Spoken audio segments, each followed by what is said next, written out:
Greetings.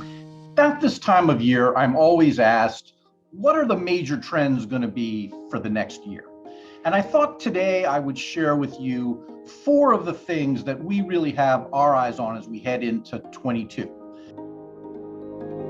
First trend that I want to highlight, been around actually since the GFC, but now with the very low real interest rates that we face, this is a dominant theme that is affecting all portfolios, from portfolio construction right through to securities selection. And as long as rates stay where they are, we expect in general risk assets to do well, and we expect this hunt for yield to continue to drive flows into higher yielding products. The second trend that I want to highlight is ESG. And I do think that 22 is going to be the year that ESG goes global. ESG has been a dominant force in Europe, and we've certainly seen many of the European managers, certainly institutions, and now increasingly retail investors use ESG as a major way of thinking about how they want to allocate assets. In the United States and in many parts of Asia and the rest of the world, there's been discussion about ESG, but there hasn't really been money in motion. And in 2022, I believe that is going to change. We are going to see the maturation of ESG. We're going to see it better defined. We're going to see more measurement around it. And we're going to see more money moving around the world this time into ESG products. Personally, I think that the place this is going to start is going to be in climate. And I think that that's the place that we're all furthest along in being able to truly quantify the role that climate plays in portfolios. One of the things that I expect in 2022 as well is that we are going to have a bit of a washout of the greenwashers.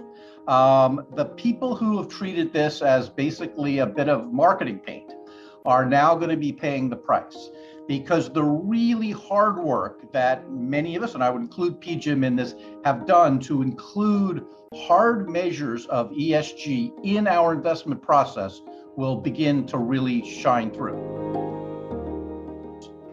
So as we look at the industry, we see the continued growth and maturation of private equity. We see private credit continuing to grow, and we see real estate, both debt and equity, as really important components.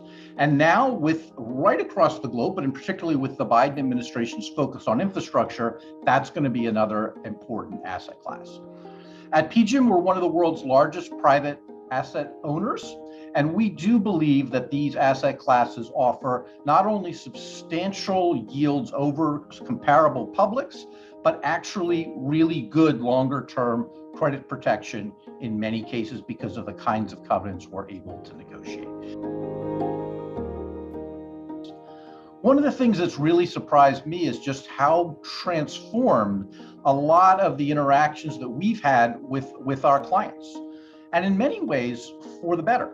We've found that we've been able to get our clients faster information, that we've been able to organize meetings more quickly, that our investment ideas and market themes have actually resonated in a way, because we've been able to move quickly, that we didn't have before.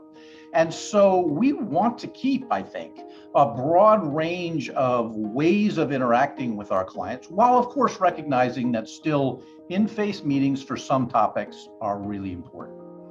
The same, I think, is going to be true for our own internal interactions. And all of us as an industry are going to be experimenting and learning as we go.